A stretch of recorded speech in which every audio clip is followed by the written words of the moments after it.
கர்த்தருடைய பரிசுத்த நாமத்திற்கு மகிமை உண்டாவதாக.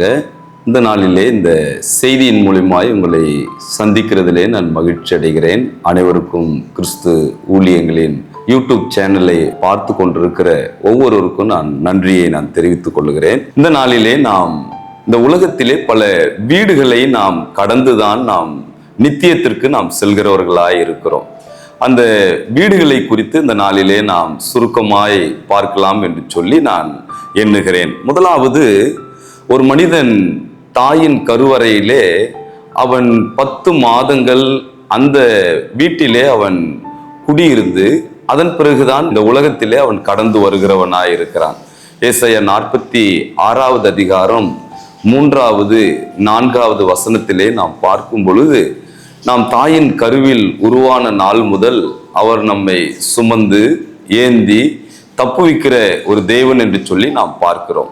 அப்போ ஒரு மனிதன் முதலாவது இந்த உலகத்திலே தாயின் கருவறை என்கிறதான வீட்டிலே அவன் பிரவேசித்து அதன் பிறகு இந்த உலகத்திலே அவன் கடந்து வருகிறான். அப்படி கடந்து வரும் பொழுது இந்த உலகத்திலே அவன் தங்கி வாசம் செய்வதற்கு ஒரு வீடு அவனுக்கு அவசியமாயிருக்கிறது.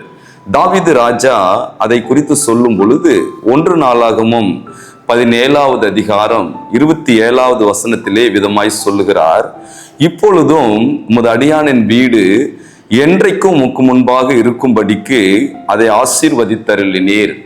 கர்த்தராகிய தேவரீர் அதை ஆசீர்வதித்தபடியினால் அது என்றைக்கும் ஆசீர்வதிக்கப்பட்டிருக்கும் என்று சொல்லி அங்கு தாவீது கேதுரு மரத்தால் செய்யப்பட்ட தன் அரண்மனையை கொடுத்ததற்காக ஆண்டவருக்கு அங்கு நன்றி சொல்லுகிறதை பார்க்கிறோம். பிரியமானவர்களே, நாமும் கூட இந்த உலகத்திலே தாயின் கருவறை ஆகிய வீட்டிலிருந்து வந்த பிறகு ஒரு நிலையற்ற ஒரு தற்காலிக ஒரு வீட்டிலே நாம் வசிக்க வேண்டியது அவசியமாயிருக்கிறது. வேதம் சொல்லுகிறது, தேவன் வீடு வாசல் இல்லாதவர்களுக்கு வீடு வாசலை அவர் ஏற்படுத்தி கொடுக்கிறார் என்று சொல்லி வேதம் சொல்லுகிறது. 3வது ஒரு வீடு, சங்கீதம் 122 1வது வசனத்திலே தாவீது சொல்லும் பொழுது, நான் கர்த்தருடைய ஆலயத்திற்கு போவோம் வாருங்கள் என்று சொன்ன பொழுது நான் மனமகிழ்ச்சியாய் இருந்தேன் என்று சொல்லி ஆலயமாகிய வீட்டை குறித்து அவர் சொல்லுகிறார். பிரியமானவர்களே, இந்த உலகத்தின் ஒரு நிரந்தரமற்ற வீட்டிலே ஒரு மனிதன் வாழ்கிற காலத்தில் கர்த்தருடைய ஆலயமாகிய வீட்டை யார் ஒருவர் தெரிந்து கொள்ளுகிறார்களோ அங்கு அவன் மகிழ்ச்சியையும் சந்தோஷத்தையும் ஐக்கியத்தையும் அவன் பெற்றுக்கொள்ளுகிறவனாய் இருக்கிறான். இந்த செய்தியை கேட்டுக்கொண்டிருக்கிற நீங்களும் கூட ஒருவேளை தாயின் கருவறை ஆகிய வீட்டிலிருந்து வந்து இன்றைக்கு நிரந்தரமற்ற ஒரு தற்காலிக வீட்டிலே நீங்கள் வாழ்ந்து கொண்டிருக்கலாம். ஆனால் இந்த நிரந்தரமற்ற வீட்டில் வாழ்கிற காலத்துல கர்த்தருடைய ஆலயமாகிய வீடு ஒன்று இருக்கிறது என்று சொல்லி நீங்கள் அதை குறித்து எண்ணி அந்த வீட்டிற்கு செல்வதற்கு உங்கள் வாழ்க்கையை அர்ப்பணித்து அந்த இயேசு கிறிஸ்துவை உங்கள் வாழ்க்கையில் சொந்த இரட்சகராய் நீங்கள் ஏற்றுக்கொள்வீர்கள் என்று சொன்னால் அந்த கர்த்தருடைய ஆலயமாகிய வீட்டிலே உங்களுக்கு நன்மையினால் அவர் ஆசீர்வதிப்பார் என்று வேதம் சொல்லுகிறது. அந்த கர்த்தருடைய ஆலயமாகிய வீட்டிற்கு இதுவரைக்கு நீங்கள் வந்திருக்கிறீர்களா? ஒருவேளை அந்த ஆலயமாகிய வீட்டிற்கு நீங்கள் வராது இருப்பீர்கள் என்று சொன்னால், இன்றைக்கே உங்களுடைய வாழ்க்கையை இயேசு கிறிஸ்துவுக்கு நீங்கள் அர்ப்பணிப்பீர்கள் என்று சொன்னால், அந்த ஆலயமாகிய வீட்டின் சம்பூரத்தினால் நான் உங்களை ஆசீர்வதிப்பேன் என்று சொன்னவர் நிச்சயமாய் அவர் உங்களை ஆசீர்வதிக்கிற தேவனாய் இருக்கிறார்.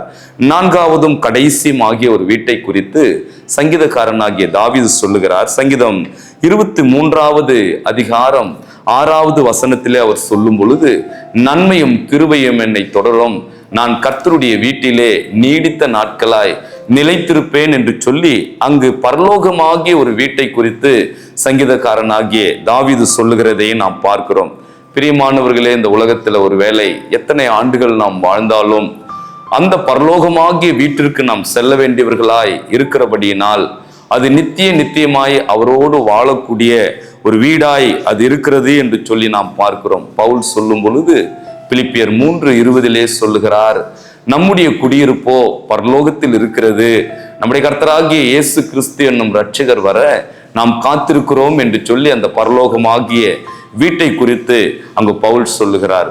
இந்த நாளிலே நாம் இந்த செய்தியின் வாயிலாக ஒரு மனிதன் எந்த ஒரு மனிதனாய் இருந்தாலும் அவன் தாயின் கருவறை ஆகிய வீட்டிலிருந்து தற்காலிகமாகிய இந்த பூமியின் வீட்டிலே வசித்து மூன்றாவது, தேவனுடைய ஆலயமாகிய வீட்டிலே அவன் அந்த இடத்திலே போக்குவரத்துமாய் இருக்கிற வேளையிலே கர்த்தர் அவனை நித்திய வீட்டிற்கு அவனை எடுத்துக் கொள்ளுகிறவராய் இருக்கிறார். ஒருவேளை இந்த நித்திய வீட்டிற்கு நீங்கள் ஆயத்தம் ஆகாது இருப்பீர்கள் என்று சொன்னால், இன்றைக்கே உங்களுடைய வாழ்க்கையை அர்ப்பணிப்பீர்கள் என்று சொன்னால், அந்த நித்திய வீட்டிற்கு ஆண்டவர் உங்களை பங்குள்ளவர்களாய் மாற்றுவாராக. நாம் செபிப்போம். எங்கள் இரக்கம் உள்ள பரம தந்தையே, இந்த நாளிலே இந்த செய்தியை கேட்டுக்கொண்டிருக்கிற ஒவ்வொருவருடைய ஆண்டவருடைய வாழ்க்கையிலும் அந்த நித்திய வீட்டிற்கு அவர்கள் ஆயத்தப்படுவதற்கு கர்த்தர் நீர் உதவி செய்வீராக. உடைய ஆலயத்தின் சம்பூரணத்தினால் அவர்களை நிரப்புவீராக. இயேசுவின் மூலமாய் ஜெபம் கேளும் நல்ல பிதாவே, ஆமேன். God bless you. கர்த்தர் உங்களை ஆசீர்வதிப்பாராக. அனைவருக்கும் கிறிஸ்து